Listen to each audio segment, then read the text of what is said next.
Amén, amén. Dios les bendiga, hermanos. Para mí es un privilegio, una bendición poder compartir su palabra, porque como bien decía la semana pasada la hermana Aurora y ahorita el pastor Noé, cuando tenemos esta invitación, bueno, en especial a mí me ha pasado que cuando me invitan a compartir, eso significa que tengo que estudiar más, tengo que investigar más.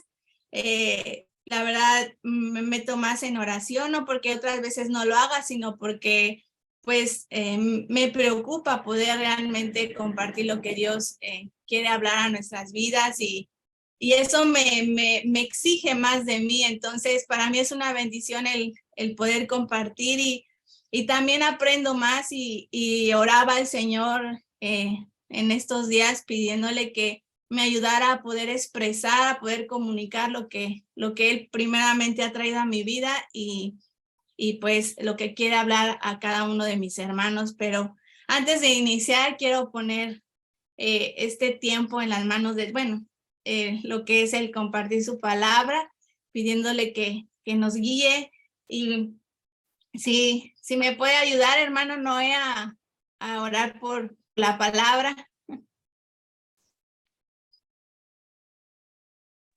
Amén. Bendito y poderoso Dios, Señor. Gracias te damos en esta mañana, Señor, porque tú eres nuestra torre fuerte, Señor, porque tú eres el que nos liberta, Señor. Y es a través de tu Espíritu Santo, Señor, el que también nos muestra, Señor, el camino por el que debemos de andar, que debemos de seguir, Amén. Señor. Tu palabra bendita, Señor, ha hecho esta elección con personalidades escogidas que son cada uno de los predicadores, Señor. En este momento, mi hermana Stephanie, Señor, está él en tu presencia, al igual que está toda tu iglesia, Señor. Presentamos, Señor, su vida, su corazón, Señor, y como tu Espíritu Santo lo dice, Señor, Él nos recordaría todas las cosas. Te pedimos que utilices su vida para tu gloria, que tú le guíes, Señor, que pueda también predicar con toda libertad, Señor. Que tu iglesia, la congregación, la divina palabra, Señor, también reciba la palabra con gozo, con alegría, Señor. Que pueda caer en buena tierra, Señor. En la lectura de esta semana se nos hablaba de 4 tipos de tierra, Señor. No queremos que solamente caiga en el camino, se pierda. No queremos que caiga entre pedregales, Señor, que se ahogue. O que caiga, Señor, entre espinos, Señor. Queremos que caiga en un corazón, Señor, fructífero, Señor, que dé al 30, al 60 y al 100 por uno. Bendice, pues, Señor, a toda tu congregación a través de la vida de mi hermana Stephanie, Señor, y en todo esto, Señor, tu nombre sea glorificado. Permítenos escuchar el poder de tu palabra y la pureza de tu doctrina, y en todo y por todo tu nombre sea altamente glorificado. En el nombre poderoso de Cristo Jesús. Amén. Gloria a Dios. Amén. Y para dar inicio, es de una novela, es una novela de Charles Dickens, se llama Historia de dos ciudades, y solo voy a leer un fragmento del inicio, el cual dice: era el mejor de los tiempos, era el peor de los tiempos, la edad de la sabiduría y también la edad de la locura, la época de las creencias y de la incredulidad, la era de la luz y de las tinieblas, la primavera de la esperanza y el invierno de la desesperación. Todo lo poseíamos, pero no teníamos nada. Caminábamos en derechura al cielo, nos extraviábamos por el camino opuesto. En una palabra, aquella época era tan parecida a la actual. Y leyendo esta cita de esta novela, me recordaba realmente, como dice ahí, nuestro tiempo actual. Y pues Dios, el Señor me ha permitido poder escuchar muchos debates en cuestión a lo que estamos viviendo, las ideologías, pero mi corazón meditaba con respecto de ¿y qué piensa Dios? ¿Cómo está obrando Él en estos momentos? ¿Por qué la humanidad está, como dice la palabra de Dios, que la maldad está aumentando y el corazón de muchos se está enfriando? Y leía como en Ezequiel, en Jeremías, el Señor se hacía presente, ejecutando su ira. Y pues ese es el tema del día de hoy, la ira de Dios. Y quiero compartir unas diapositivas.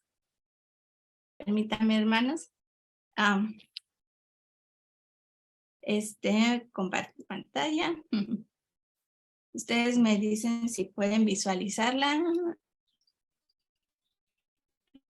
Creo que sí. Listo.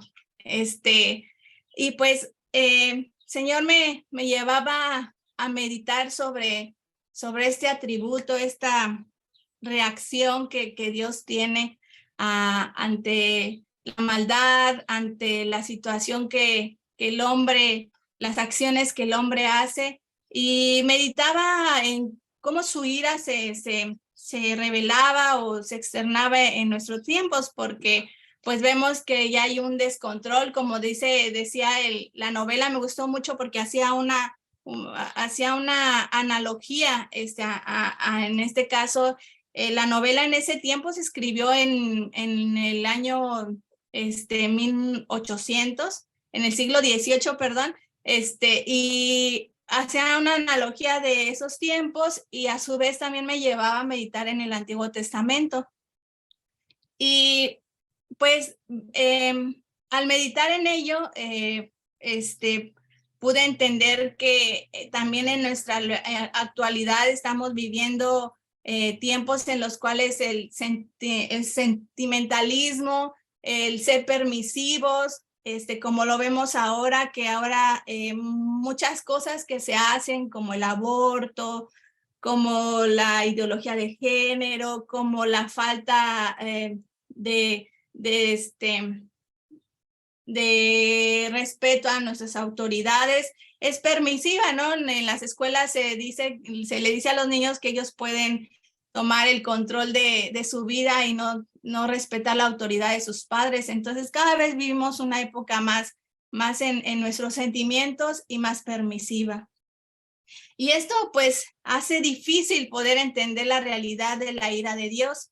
Por lo tanto, algunos tienden a definirla en la conveniencia o como la podemos entender.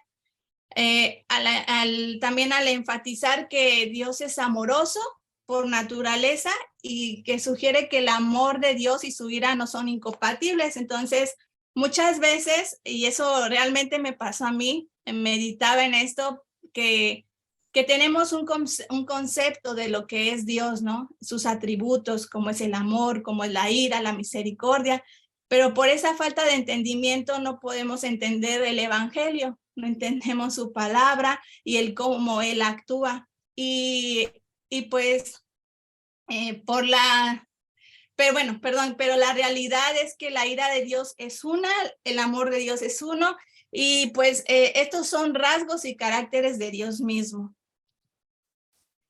Conocer a Dios nos exige necesariamente una comprensión correcta de su carácter, y para tal efecto debemos considerar cada uno de sus atributos, y la ira de Dios es uno de ellos. Esto lo encontramos en su palabra, en la cual dice la palabra de Dios que se revela a sí mismo a través de su palabra, dándonos a conocer quién es Él. Como dice también su palabra, esta es la vida eterna, que te conozcan a ti, al único Dios verdadero y al que tú has enviado. Y lo podemos percibir, lo podemos estudiar, escudriñar en cada uno de los testamentos, como es en el Antiguo y en el Nuevo, en cada uno de los libros. Cada uno, ya sea que haga mayor énfasis o que nos explique cuál es el carácter de Dios, su naturaleza y sus atributos. Algunos atributos son más conocidos, como yo me acuerdo que muchas veces el Señor me ha dado la oportunidad de ir a diferentes congregaciones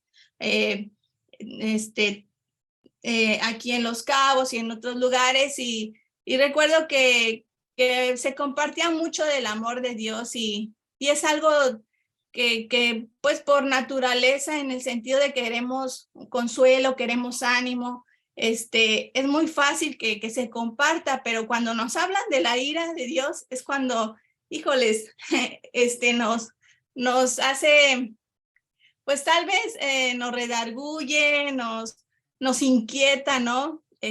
¿Por qué? porque nosotros como seres humanos y ya más conociendo del Señor creemos que somos buenos y que su ira no se va a aplicar, que lo vamos a ver más adelante cuando sí se aplica, cuando no y por qué. Pero algunos atributos pues son más preferidos que otros, ¿no?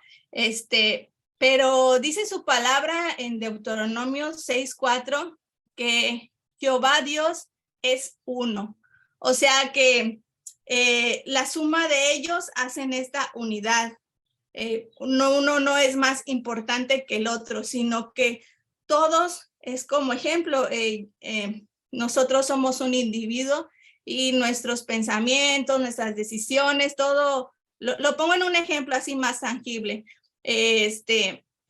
Todo nuestro ser es uno y la suma de ellos hacen que en este ejemplo pues sea Stephanie, ¿no? Lo que piensa, su carácter y lo que yo soy, pero en Dios si lo vemos de una forma más que se puede ejemplificar, que podamos entenderlo, pues también Dios es uno. Él no cambia, su naturaleza es la misma y la suma de todas estas características y atributos hacen lo que es Dios. Por esto debemos guardarnos de pensar que Dios es más misericordioso, es más santo, más amoroso y más justo que ejemplo, es más amoroso y menos misericordioso. Su palabra nos dice que Dios es misericordioso, es amoroso, es bueno, es poderoso. O sea, todos estos atributos se aplican de una forma, no es más sobre uno ni más sobre otro, sino todo se aplica en su mismo contexto, en su mismo tiempo. Como dice Malaquías 3:6, porque yo Jehová no cambio, por esto, hijos de Jacob, no habéis sido consumidos. Entonces, su misericordia se aplica en el mismo tiempo que se aplica su ira, que se aplica su gracia, que se aplica su amor y su justicia. Entonces, Él no cambia, Él es siempre el mismo. Sin embargo, dentro de todos los atributos de Dios, hay uno que se encuentra en una resistencia, como les explicaba. Normalmente como seres humanos tendemos a justificarnos, a razonar nuestro pecado, a poner una resistencia cuando hablamos sobre la ira de Dios, porque nos hace ver nuestro pecado, nos examina y pues eso no solamente pasa sobre las personas que no conocen a Dios o son incrédulas, sino también sobre los cristianos. Realmente no hablamos porque conlleva conlleva una acción a una consecuencia, como nos compartía la hermana Aurora, que ejemplo, Abraham, por esa mala decisión tuvo una consecuencia, así como David cuando pecó, y así, bueno, como nos habla la palabra en diferentes ocasiones con diferentes siervos, ¿no? Que no obedecieron y que tomaron decisiones y tuvieron su consecuencia. Y pues más también aquellas personas que no conocen de Dios tienen un concepto y muchas veces, o más bien el concepto que ellos tienen de esto, pues no es conforme a la palabra o conforme Dios nos lo hace o nos revela en su palabra. Vamos a meditar un poco lo que habla la palabra sobre la ira de Dios en el Antiguo Testamento. En el Antiguo Testamento vemos varios eventos que son una viva y clara expresión de la ira. El Señor se manifestó su ira en el Antiguo Testamento de una forma. Como ejemplo, en el diluvio que nos habla en Génesis 7, cuando destruye Sodoma y Gomorra, que nos habla en el Génesis 19. La rebelión de Coré es cuando Coré murmura en contra de Moisés y eso lo podemos ver en Números 16. solamente estoy haciendo ejemplos, ¿no? Sobre en qué momento Dios en su momento ejecutó su ira. Cuando Moisés también, en este caso el pueblo de Israel, se hizo sus dioses, y Moisés les dice a los israelitas que han provocado a ira, dice, lo provocaron a ira con abominaciones. Y David nos habla en Salmos, que dice su palabra que Dios es juez justo y Dios está airado contra el impío todos los días.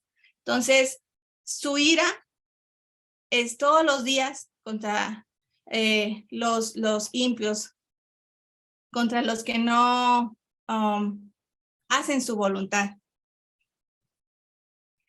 Y en el Nuevo Testamento, eso nos habla de cómo Dios actuó con su ira a través en el Antiguo Testamento, y ahorita vamos a ver cómo Dios se manifiesta su ira en el Nuevo Testamento.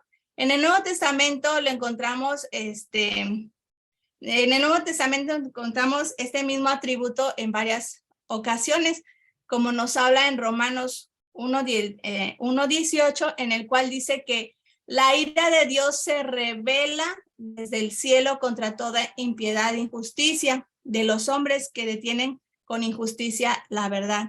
Y aquí quiero hacer una pausa, en el cual a mí me llamó mucho la atención, porque este texto dice, la ira de Dios se revela, habla de un tiempo actual, o sea que la ira de Dios se está manifestando hoy en día.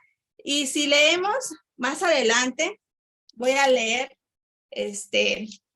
algunos pasajes en Romanos de cómo la ira se está revelando en este tiempo, en nuestra actualidad.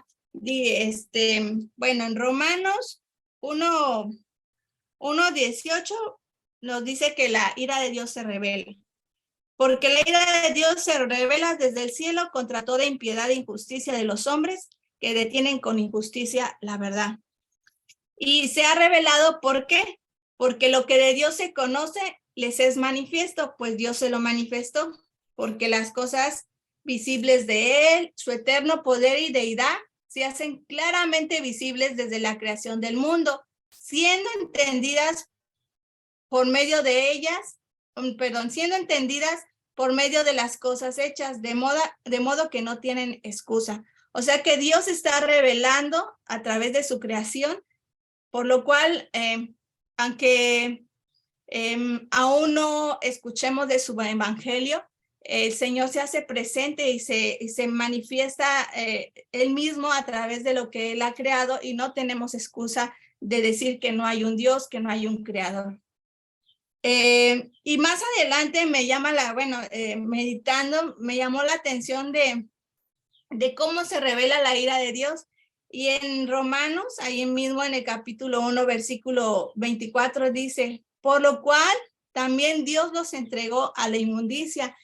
Esa parte es muy importante, porque la ira de Dios se está revelando a través de dejar que las personas pues se entreguen a su inmundicia, en el cual dice, por lo cual también Dios los entregó a su inmundicia en las concupiscencias de sus corazones, de modo que deshonraron entre sí sus propios cuerpos, ya que cambiaron la verdad de Dios por la mentira, honrando y dando culto a las criaturas antes que al Creador, el cual es bendito por los siglos. Amén.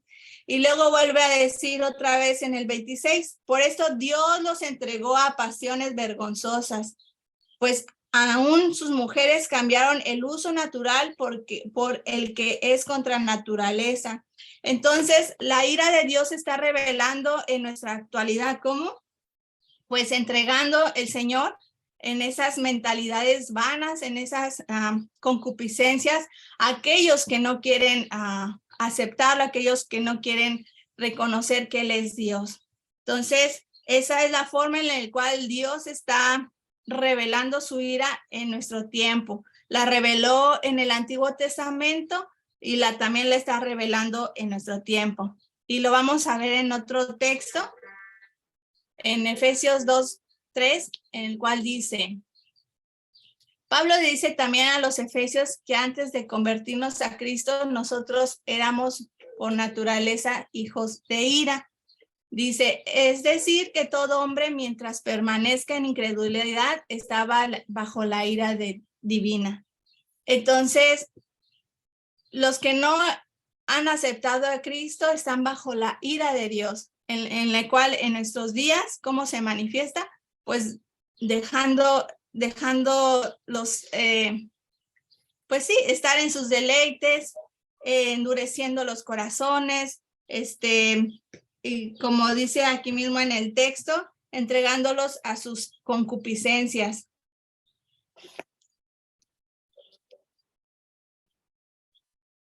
Por lo cual por lo cual entendemos y meditamos que la ira de Dios se reveló en el Antiguo Testamento, se revela en nuestros días y se revela o se ejecutará en el juicio final. Entonces, y esto es porque Dios es el mismo ayer, hoy y por los siglos. O sea que la ira de Dios se manifestó en la antigüedad, se manifiesta hoy en estos días y se manifestará en el juicio final. ¿Por qué? Porque la ira de Dios es parte de Dios mismo. Esto, la verdad, me hizo un boom, como dicen en mi cabeza, porque muchas veces yo razonaba y decía, bueno, la ira de Dios solamente es una acción de Él, pero no es externa, sino es Él mismo, es parte de uno de sus atributos.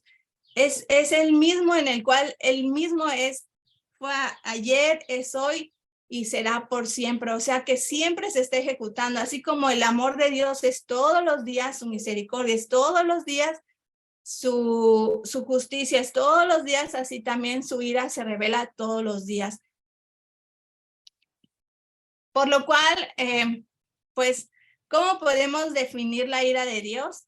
La ira de Dios es una reacción o respuesta al incumplimiento de su ley a través del justo juicio de Dios. Y busqué en su palabra sobre su ley, sobre su justicia, sobre su ley, sobre que Él es juez y sobre su ira. Porque la ira de Dios es una manifestación, es una revelación sobre el incumplimiento de su ley.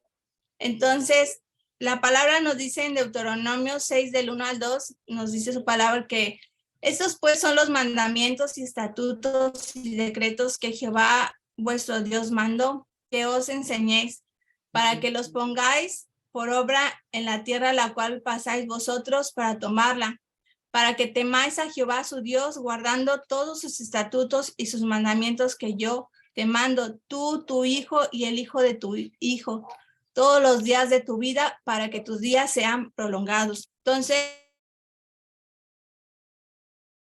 en la cual el Señor va a juzgar si hemos cumplido su ley o no. En Salmos 7:11 nos dice que Dios es juez justo y Dios está siempre airado contra el limpio todos los días. En Salmos 25:8 del 9 nos dice que bueno y recto es Jehová, por tanto, Él enseñará a los pecadores el camino y encaminará a los humildes por el juicio y enseñará a los mansos su carrera. Entonces, Dios nos ha dejado una ley. Dios hace juicios de esa ley. Y en la siguiente diapositiva nos dice en Ezequiel 7:8 que ahora pronto derramaré mi furor sobre ti y descargaré la ira contra ti. Te juzgaré conforme a tus caminos y traeré sobre ti tus abominaciones. O sea que Dios nos ha dejado su ley para cumplirla. Dios hace juicio de su ley todos los días y Dios ejecuta si hemos cumplido esa ley a través de su ira, porque la ira es una reacción. Entonces, meditaba sobre eso y leyendo para que podamos entender un poco más sobre la ira de Dios. el Señor me llevó a mostrarlo en una estructura actual, en la cual es una estructura de nuestro propio gobierno. Y nos dice que nuestro gobierno está estructurado en 3 poderes, que es el legislativo, que es el judicial y es el ejecutivo. ¿Qué tiene que ver esto con lo que estamos viendo? Es que vamos a poder entender que Dios es el poder legislativo, porque Él creó la ley. El Señor tiene un poder judicial porque Él es el juez, y el Señor ejecuta su ira o ve si se ejecutó realmente su ley. Voy a definir cada uno de ellos para que podamos entenderlo un poquito más. El poder legislativo en nuestra actualidad dice que él es el encargado de elaborar las leyes que rigen al gobierno y a los ciudadanos para garantizar la coexistencia de la sociedad. O sea que Dios nos dejó su palabra, sus mandamientos, en los cuales nosotros nos apoyamos y en el cual Él es el que gobierna a través de su palabra. Él es el juez, que sería el poder judicial. Con la labor de cuidar las leyes, el juez tiene la labor de cuidar que las leyes se apliquen correctamente y de resolver conflictos para que exista armonía. O sea, él va a juzgar si es correcto, si no es correcto, si se aplicó o no se aplicó. Y el poder ejecutivo es el encargado de aplicar lo que marca las leyes. Ejemplo, si la palabra dice que si tú robas, mueres, o si tú no cumples con tu palabra, tienes una consecuencia, entonces la ira de Dios se ejecuta, que en este caso para nosotros es el poder ejecutivo.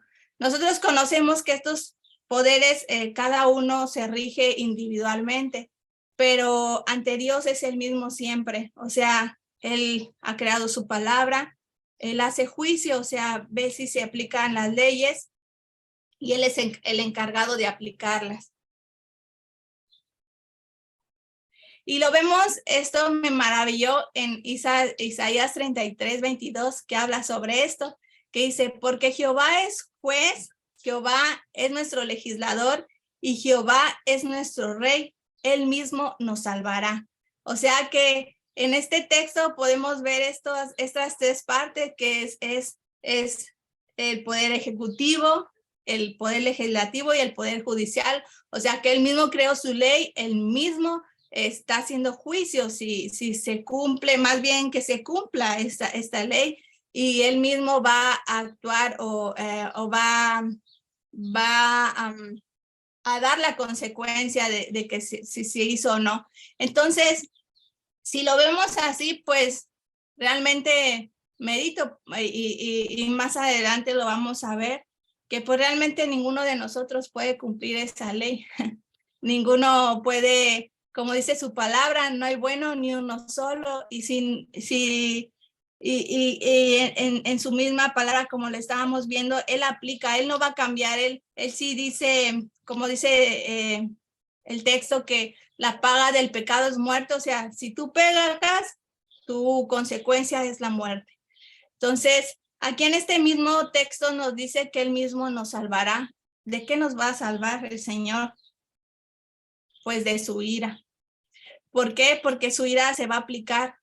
Espero no confundirlos un poco, porque hay muchas cosas en mi mente, pero lo que quiero dar a entender es que Dios es uno, Dios creó su ley, Dios va a hacer juicio de su ley y Dios va a ejecutar si nosotros no hemos cumplido su ley, pero Él también ha dado la solución, porque ninguno de nosotros la puede cumplir, en la cual nos dice que Él nos va a salvar de su ira, porque Él en su palabra dice que no cambia, que Él es el mismo y va a proceder conforme Él nos ha dicho en su palabra.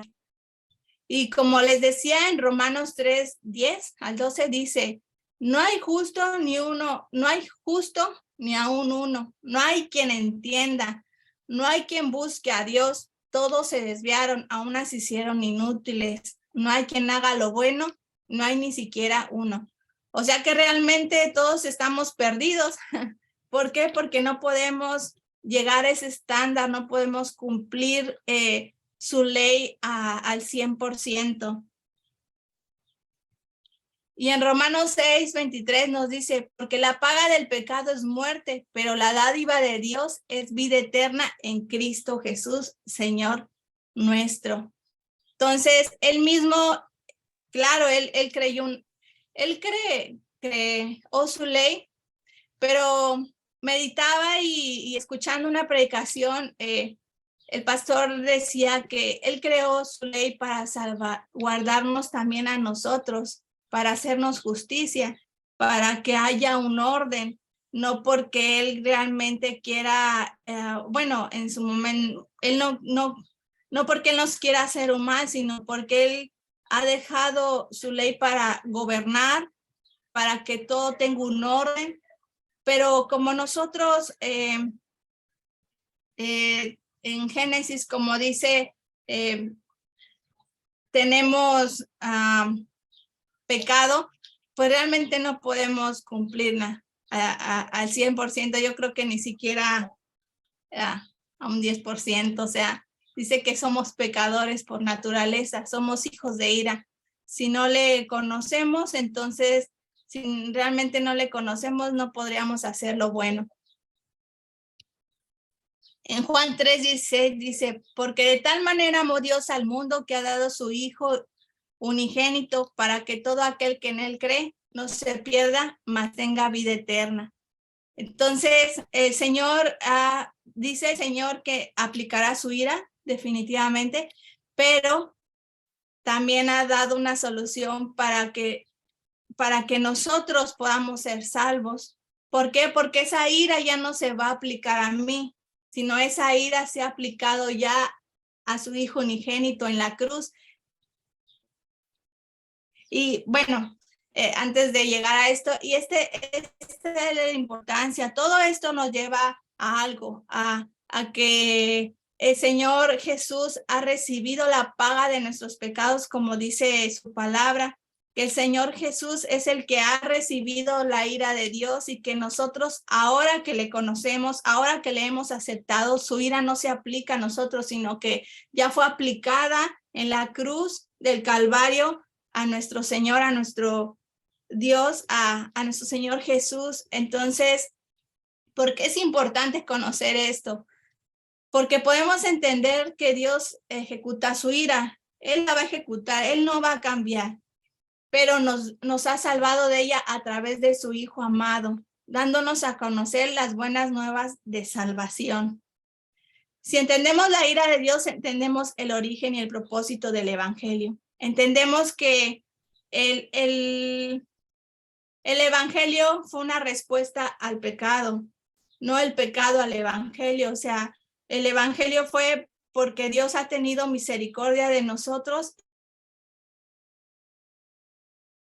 nos ha dado esa salvación que es su Hijo, el cual ha recibido la paga de nuestro pecado. Yo creo que si no entendemos que Dios ejecuta su ira y que su ira, o sea, que Él va a ejecutar la consecuencia del pecado, entonces no vamos a poder entender la importancia que tiene el Evangelio, no vamos a poder percibir que Dios ha tenido misericordia de nosotros y que eso ya no es para nosotros, porque nosotros hemos aceptado a Cristo. O sea, esa paga del pecado ya no es para mí porque ya Cristo la tomó por mí. Entonces, esa es la parte que Dios me ha sembrado en mi corazón, que realmente yo ya no estoy recibiendo lo que la paga de mi pecado, la paga de mis consecuencias, porque gracias a su misericordia, pues Él se ha dado a conocer a mí, Él se ha revelado y Él ha tomado lo que me correspondía a mí realmente. Entendemos que Dios no cambia y que Él es el mismo siempre y que su palabra se cumple. Lo que dice su palabra se va a cumplir. Si Él dice que nosotros recibiremos esa paga, o sea, que se recibirá esa paga de ese pecado, se va a cumplir. pero ahora entendemos a través de su evangelio que es la paga del pecado fue para Cristo, que murió por nosotros, por amor a nosotros, y que Él no transgrede su ley.